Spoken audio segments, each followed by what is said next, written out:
예, 근데 아니 그러니까 잘 없는데 가끔 있으세요. 그런데 이제 진보 진영의 그런 글들 다신 분들 보면 결국은 약간 정치 쪽으로 이렇게 나오시잖아요. 예. 보수 쪽에도 그런 분들이 조금 나오시는 게 아닌가 싶어요. 그러니까 이분도 약간 그런 범죄에 속해요. 그러니까 세월호 사건 관련해서 세월호 사건이 이게 대통령 책임이라고 말하는 사람들 뇌구조가 궁금하다. 뭐 이런 그게 본인 실명을 걸고 한 겁니까?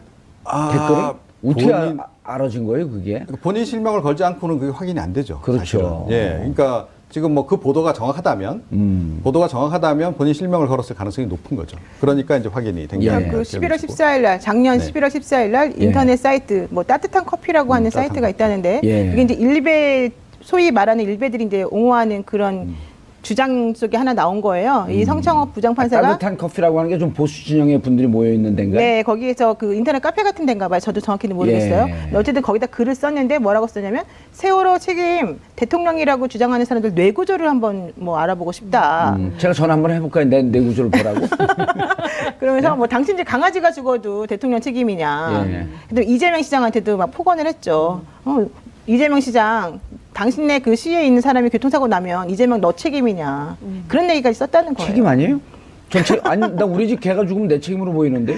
어쨌든 예를 그러면서 나가갖고 길가에 놀다가 차 쳐갖고 죽잖아. 그러면 왜 이 강아지를 잘 관리하지 않고 주의롭게 관리하지 않고 이거 내 책임 아니에요? 그러네요, 진짜. 강아지가 팍 치였는데 죽어가고 있는데 구조하지 않고 얼마나 다쳤는지 보고하라.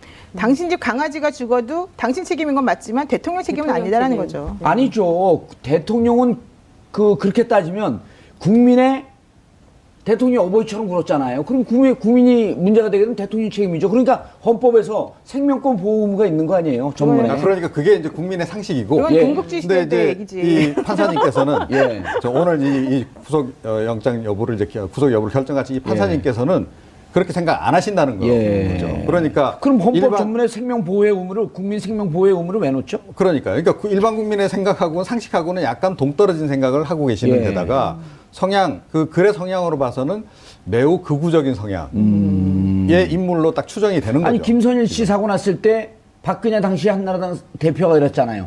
국민 생명 단 한 명의 국민 생명을 책임지지 못해서 무슨 대통령 자격이 있냐. 노무현 전 대통령. 노무현 대통령한테. 그러니까 단 한 명도 하물며 그런데. 그렇죠. 그러니까 세월호 참사 같은 경우에는 뭐 수백 명이 관계된 그런 사건이잖아요. 그러면 그건 당연히 그건 대통령 책임입니다. 그냥 박근혜 대통령이나 송창호 부장판사의 인식 구절 보면요. 내가 하면 로맨스, 네가 하면 불륜. 그런 거죠. 그런 거죠.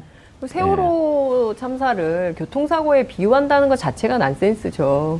교통사고는 일어날 수 있죠. 그렇지만 이 엄청난 사고, 수학여행 가던 아이들이 그렇게 타고 있는 300명이 넘는 사람들이 타고 있는 그 배가 전복이 됐는데도 내 책임이 아니다. 이건 뭐 일반 해상교통사고다. 아니, 사고 날 수 있어요. 사고 났을 때 대처해서 구조하는 것은 그렇습니다. 국가의 책임인 거죠.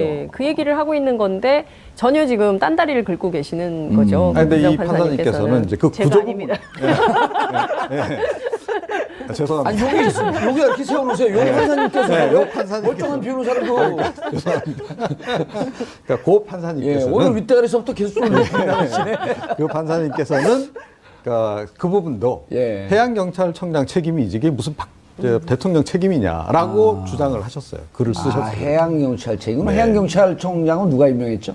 대통령이 임명하는 거죠. 대통령이 임명한 그러니까 거죠. 그분 생각하고 일반 국민의 상식하고 상당히 거리가 있는 거 우리가 딱 느낄 수 있는 거죠. 그래서 오늘 이 영장 관련한 판단 부분도 그러니까 일반인의 상식하고는 좀 다르게 내지 않겠느냐.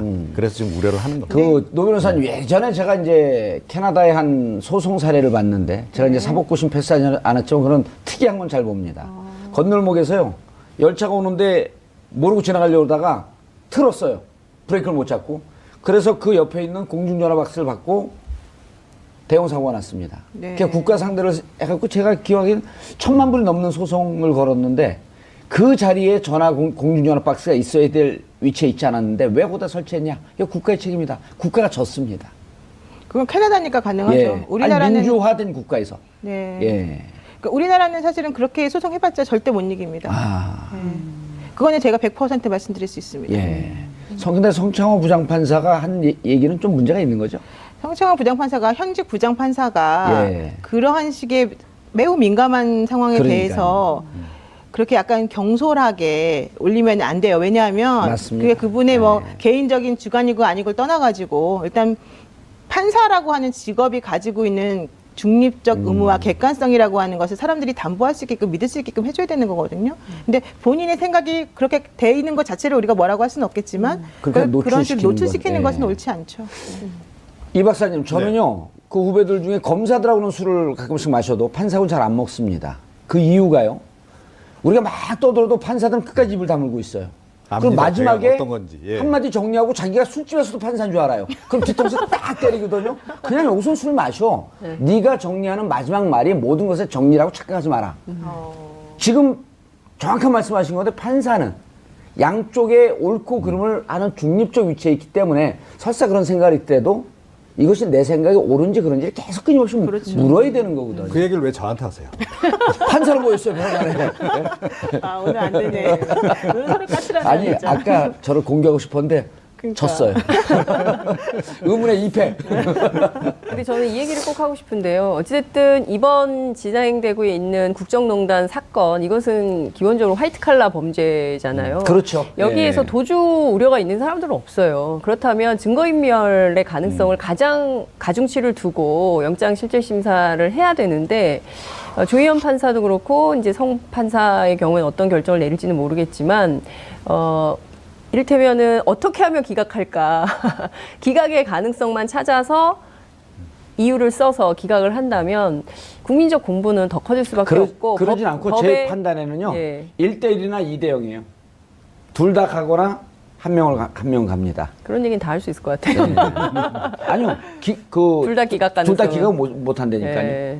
예. 근데 한 명은 가요. 지금 그 증거인멸을 중요하게 봐야 된다고 말씀하셨는데 네. 그 말씀도 맞는데 네. 저는 그거보다 더 중요하게 봐야 될 것은 범죄의 중대성인 것 같아요. 이 사건은 사실은 너무 중대한 너무 범죄거든요. 중대한 범죄. 심각한 그 범죄의 중대성, 그로 인해서 국민들이 느끼는 이 배신감과 허탈함과 결국 국정이 농단되면서 우리나라가 지금 계속해서 곤란에 빠져 있지 않습니까? 맞습니다. 이런 것들에 대해서 정말 책임감을 느껴야 되는 거죠. 그렇죠. 그리고 이제 이게 블랙리스트는 딱 떨어지는 증거들이 지금 그렇습니다. 없으니까 네, 없으니까 이제 그렇습니다. 계속 그 미꾸라지처럼 빠져나가고 발뺌을 싶어하는 거죠. 하는데 그렇죠. 특검에서도 그 혐의 적시하면서 이렇게 얘기했잖아요. 헌법 21조, 22조 위반인데 이건 형법 위반은 아니지만 범죄 요건은 안 되지만 무척 중요하다고 그렇게 적시했단 말이에요. 그리고 그건 특검의 예. 생각이고 예. 일반 국민들의 상식인데요. 예. 그러니까 이 성판사님은 생각이 보통 분들하고 다르기 때문에 아니 된다는 쪽으로 해줘 왜 자꾸만 그 안 되도록 길을 터줘요. 이재용 저 부회장 딱 기각되는 거 보고 나서 트라우마 때문에 저는 다시 한번 현실을 냉엄하게 깨닫고 나서 예. 지금 이제 말씀을 드리는 거예요. 그런 관점에서. 그래서 그런 관점으로 보면 안 된다. 네. 성창원 판사는. 네, 그렇죠. 예. 그러니까 자라 보고 놀란 것은 소뚜껑 보고 놀란다 이런 예. 말이 있지 않습니까? 예. 아주 적절한 격언이었습니다. 근데 성 부장 판사님이 사실은 저는 11월 이후에 예. 일베에 그런 글을 올린 이후에는 조금 시각이 달라졌을 것 같아요. 11월 달까지 나온 증거하고 현재 그 이후에 나온 증거가 많이 다르거든요.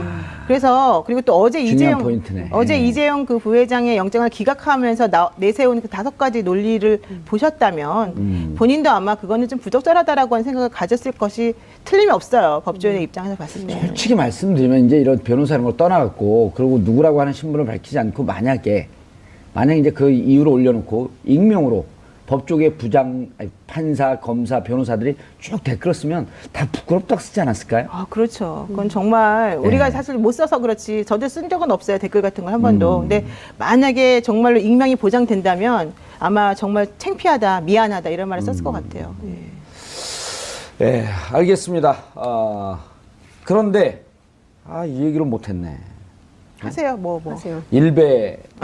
일베 지시했다라고 하는 흔적도 나오잖아요. 조윤선 장관이요? 장관이요. 예. 이건 뭐 지금 일베뿐만 영장하고는 아니라, 무관하지만 예. 어버이연합의 어버이연합에. 카피라이트를 예. 근데 오늘 했다는 그것도 건데요. 나왔잖아요. 어버이연합 그 사무총장 추선희 사무총장의 자식이 여자 따님이 지금 검찰에 근무하고 있다. 근데 예. 김순남 검찰총장하고 그 옮겨지는 그 임지가 김순희. 같더라. 박주민 의원이 지금 국회 찾아냈어요? 5분 발언 해가지고 얘기를 했더니 예.